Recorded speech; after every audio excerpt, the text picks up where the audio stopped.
قرآن مجید میں سورہ آل عمران میں اللہ تعالیٰ نے فرمایا کہ سب سے پہلا وہ گھر جو اللہ نے لوگوں کے لیے بنوایا، لوگوں کے لیے زمین پر رکھا، وضع للناس للذی ببکۃ، جو کہ بکہ میں ہے۔ مکہ اور بکہ کا فرق بھی سمجھ لیں۔ مکہ تو کہتے ہیں پورے شہر مکہ کو، اور بکہ جو ہے یہ مطاف، جہاں طواف کیا جاتا ہے، مسجد حرام کا جو صحن ہے اندرونی،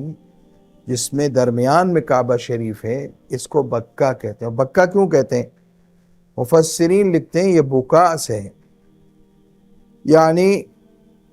جب کوئی ایمان والا وہاں پہنچتا ہے، کعبہ شریف کو دیکھتا ہے تو رونے لگتا ہے، اس کے آنسو جاری ہو جاتے ہیں اللہ کی محبت میں اور اللہ کی خشیت سے۔ تو فرمایا وَهُدًى لِّلْعَالَمِينَ، لوگوں کے لیے ہدایت کا ذریعہ ہے۔ چنانچہ ہم دیکھتے ہیں کتنے لوگ ایسے جو فسق و فجور کی اور غفلت کی زندگی گزار رہے ہوتے ہیں، جب انہیں اللہ عمرے کی سعادت نصیب فرماتا ہے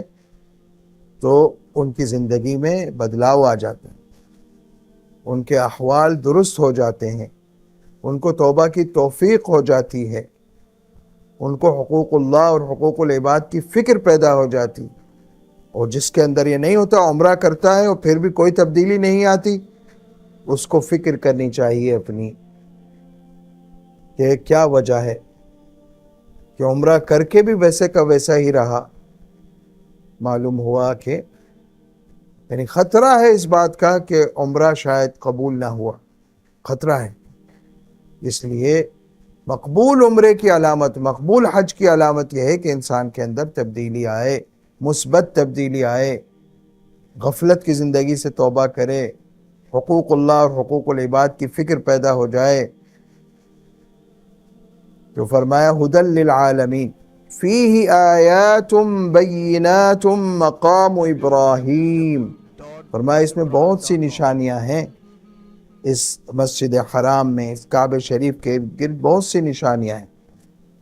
اس میں سے ایک نشانی مقام ابراہیم بھی ہے، وہ پتھر جس پر کھڑے ہو کر ابراہیم علیہ السلام نے کعبے کو تعمیر فرمایا، اور معجزے کے طور پر اللہ تعالیٰ اس پتھر کو اتنا بلند فرما دیتا تھا جتنی ضرورت ہوتی تھی ابراہیم علیہ السلام، اور جب کام پورا ہو جاتا تھا تو پھر وہ پتھر واپس نیچے آ جاتا، تو وہ پتھر معجزاتی طور پر اونچا بھی ہو جاتا تھا، نیچا بھی ہو جاتا تھا۔ اور ابراہیم علیہ السلام کے قدمین، دونوں پاؤں ان کے اس پر ثبت ہو گئے، ان کے نشانات قدم اس پتھر پر ثبت ہو گئے ہیں۔ آج بھی عمرہ کرنے والا، طواف کرنے والا ان کے قدموں کے نشان کی زیارت کر سکتا ہے۔ تو فرمایا کہ وَمَن دَخَلَهُ كَانَ آمِنًا، جو داخل ہوا اس گھر میں، یعنی کعبہ شریف میں، مسجد حرام میں جو بھی داخل ہوا، كَانَ آمِنًا، اس کو امن نصیب ہوگا۔ وَلِلَّهِ عَلَى النَّاسِ حِجُّ الْبَيْتِ مَنِ اسْتَطَاعَ إِلَيْهِ سَبِيلًا، اور لوگوں پر اللہ کا یہ حق ہے کہ وہ اس کے گھر کا حج کریں، زیارت کے لیے جائیں، لیکن فرما دیا من استطاع الیہ سبیلا، جو وہاں تک پہنچنے کی طاقت رکھتا ہو، اسباب میسر ہوں، سفر کا خرچہ ہو اور جسمانی طاقت بھی ہو، تو فرمایا من استطاع الیہ سبیلا ومن کفر